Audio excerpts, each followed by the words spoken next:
Hello everyone and welcome back to Lucky Loaders 15, where I'll be giving you 3 of my best tips for tomorrow's racing. Now before we get stuck into that, just a couple of things I want to go through with you. First of all, there's a brand new episode of the In the Saddle podcast. If you're not aware, I run my own racing podcast, and in the latest episode I sat down with my co-host Mark Korosky and also as well former jockey Paul Callahan, and we gave our teams for the upcoming Tote 10 to Follow competition. It's a great competition, you know, it's a bit like fantasy football, and if you've been following my work for a while, you'll know that for the flat competition that's just gone, I actually put up a really interesting contender called Caravan of Hope, and I said he would win a big handicap, and subsequently went on to win the Northumberland Plate. So a little bit of fame for me there.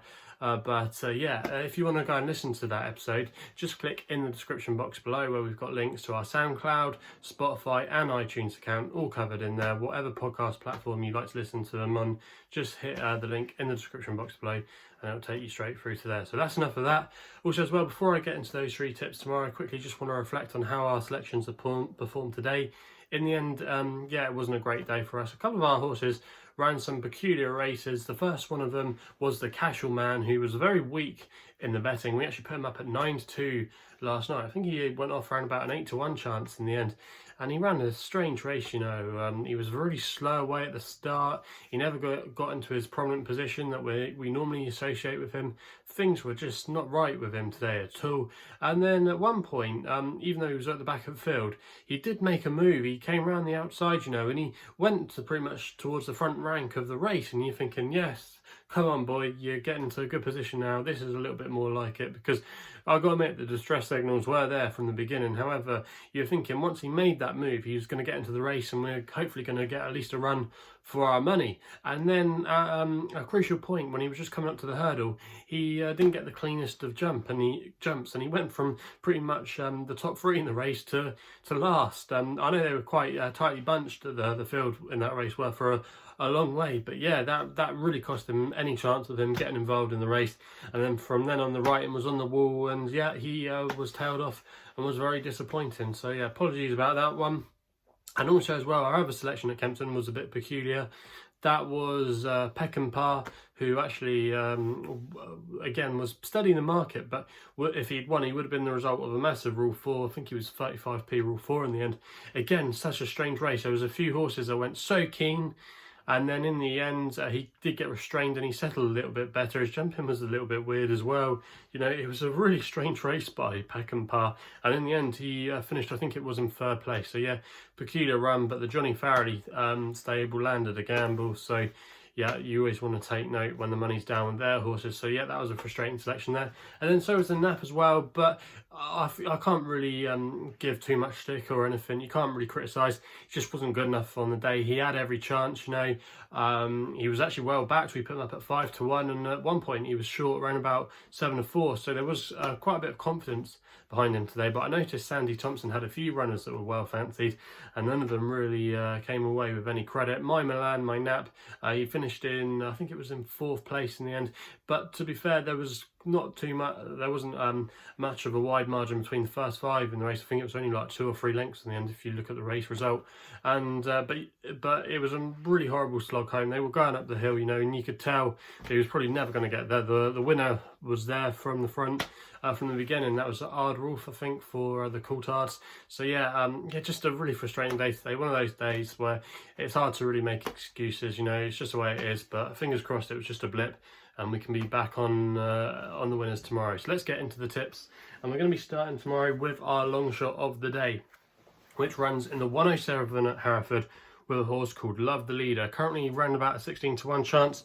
You can back that with Skybet, who are offering 6 places on this race, and Mitchell Bastion claiming 5 is going to be riding for Johnny Farrelly tomorrow. Now, obviously, like I said, Johnny Farrelly actually beat our selection today there at Kempton, and his stable are normally, again, one of these stables where once they have one winner, they tend to have a little bit of a sequence. So that's a positive there that they've had a recent winner.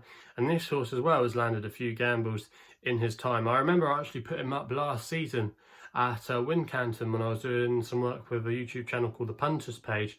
Again, he landed a bit of a gamble that day. I remember putting him up at around about this kind of price. I think he went off around about 7-1 in the end. But yeah, love the leader. He's got some good form in the book if you go through it. And he's now down to a mark of 91, which is actually £1 higher than his last win, which actually came in that race at Wincanton, and I think it could be the time to catch him tomorrow. He ran a couple of times in the summer, and he showed that he still had ability in his latest effort when he finished in 5th place at Newton Abbot. That's got a little bit of substance to in that race, as the 2nd place horse of Tom Weston's, I forget the name now, I think it's called the Late Legend or something, went on to win a couple more times. So that race didn't work out too badly, and he's had a little bit of a break. And that just might suit this horse. And I think coming in here tomorrow off a decent handicap mark, he's got a fairly good chance. He's won at this course and distance before, so that's another tick in the box. And I think he's slightly better going this way round. He's a good stare. You wouldn't want the ground too soft, but the current good to soft shouldn't be a problem for him. And Mitchell Bastion as well, who a couple of years ago looked like he would be the conditional riding through the ranks that you really want to keep on side. He was riding loads of winners for the likes of Evan Williams. I think he's had a couple of hard years, but in the last year or so he has been coming back a little bit. And Mitchell Bastion I still think is a very good rider on his day, and I think he can get a good tune at this horse. And like I said, he's been running well of late, you know, and I think just the break like he did last year with his win at Wincanton might just suit him tomorrow. I think he's a big price in this race and is not to be underestimated. So at 16-1 with the 6 places currently on offer of Skybet, I think that's a good value bet there, and I think you could do worse long shots tomorrow. So that's going to be my long shot of the day, and fingers crossed we can get a good run for our money there. We then don't have to wait, we do have to wait, I should say, a little while until our nap runs later on in the day in the 3:23 at Lingfield with a horse called Getaround for Ella Pickard and Brian Carver, who again I think is another name you want to be keeping on side, claiming a handy £5 off the horse's back. Now Ella Pickard is quite a new trainer to the game. I think she was more in the point-to-point field, but she started to make a name for herself, especially as well this horse that's been a flag bearer, Getaround. He was really progressive last year. He actually won a bumper on heavy ground at Chepstow, and then he bolted up over hurdles at Exeter by 14 lengths, again on soft ground. So he's definitely shown quite a lot of ability, and Connections thought he was good enough to have a crack in the Persian War at Chepstow, and he didn't tarnish his reputation there. He still ran a really credible race to finish in 4th place, and I think a couple of things weren't with him that day. I think at the ground, I think he's more effective on a softer surface. The ground that day was actually quite quick at Chepstow. If you remember, there was quite a few non-runners on the card that day, so it probably wasn't his ideal ground, and ideally as well he probably wants slightly further, and the 2.5 is maybe a bit on the short side for him, and going over 3 miles I think will really suit him. Now if you look at this field tomorrow, it's not the strongest handicap in the world, and a few of them are going to have to answer stamina queries, and also as well testing ground. It's currently heavy ground at Lingfield tomorrow, and I think that's definitely going to help Getaround going back onto a more testing surface. And yes, he's going to have to carry top weight around here, but I think he's more than capable of doing that. He's a horse that likes to get on with things, and sometimes that can play to your strengths at Lingfield if you're a prominent racer, you know. And if he can get into a good position, dictating, get into a good round jump in from the get-go, he might just be too hard to peg back, and you can currently back him at 10-3. I do think he is a classy hurdler, and I wouldn't be at all surprised maybe. I know Connection said he's going to go over a fence soon, but maybe he could have a crack at a race like the Potemps at Cheltenham, that kind of race. You know, he could be one of those horses that just go through the handicaps and could be a solid staying contender in handicap hurdles this season. So yeah, Getaround, I think there's lots to like about his chances here tomorrow, and also as well the fact that he's had a few recent runs compared to some of these, again that's another tick in the box. So for me, Getaround, I think he's a really solid contender tomorrow, and I think the 10-3 currently on offer with Bet365 at the current time of recording. I'm making this video just after 6:20, so if you can still get that price, I think that is a good bet of the day. So that's going to be my nap for tomorrow's racing. We then go back to Hereford for the final race there for the 4:12 with a horse called Winds of Fire for Tom O'Brien and Evan Williams. You can currently back this horse at 6 to 1, and this is going to be my next best. And I'm going to recommend an each way selection here. The best price available is the 6 to 1 with the Skybet, who offer him 4 places each way. So if you've got a Skybet account, that's where I would urge you to go. But yeah, going back to the chances of this horse tomorrow, trained by Evan Williams, and Tom O'Brien is standing in for the ride, because I think it was reported over the last couple of days that Adam Wedge sustained an injury on the gallops. I think he's fractured his collarbone. Hopefully he's not out for too long. He's one of my favourite jockeys, actually. I think he's one of the ones that in the weighing room is really appreciated, but outside to racing fans, I think he's just started to come to the fore now as a jockey you really want to keep on your side. I think he's a very good rider, Adam Wedge, and it's a shame he's going to be out of action for a little while, but fingers crossed we'll see him in the saddle again soon. But yeah, going back to this horse, Winds of Fire, I would urge anyone to go back and watch the replay last time of his Taunton run. Now, if you're just looking at the form book and what it says without watching the race, you're going to go, yeah, he was well beaten and finished in 6th place. However, if you actually look at that run, it was a decent handicap at Taunton. It was a class 3, and he's dropping down to class 5 tomorrow, so that's going to be a massive help, and he was dropped £3 for that run.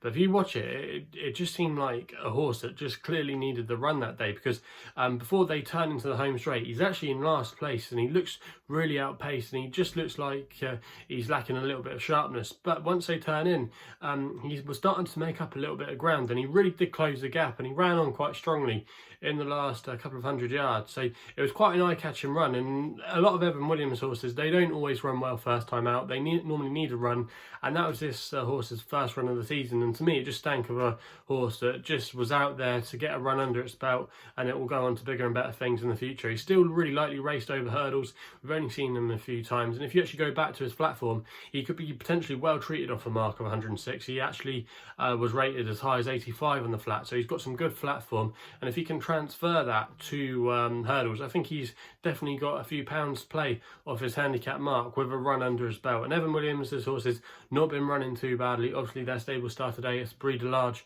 didn't fire in that graduation chase at Carlisle, but their horses are running not too badly, and I think this horse tomorrow, it could be his day to show what he's made of over hurdles if he can just put it all together. And I think at 6 to 1 is a fair price, and I wouldn't be at all surprised maybe if there was the classic Williams gamble. Sometimes you see these Evan Williams horses, they've had a couple of runs, or they've had a run, yeah, they might have finished out the back, but then the next time they're smashed in the betting, and this could be maybe one of those, or he could just drift like a barge. But I do think this horse is potentially well handicapped tomorrow for a mark of 106. He showed some decent hurdle ability last season, and I think he'll come on massively for that run at Taunton. So yeah, I really like his chances tomorrow of running a big race, and I'll be disappointed if he couldn't go quite close. So that is going to be my next best of the day.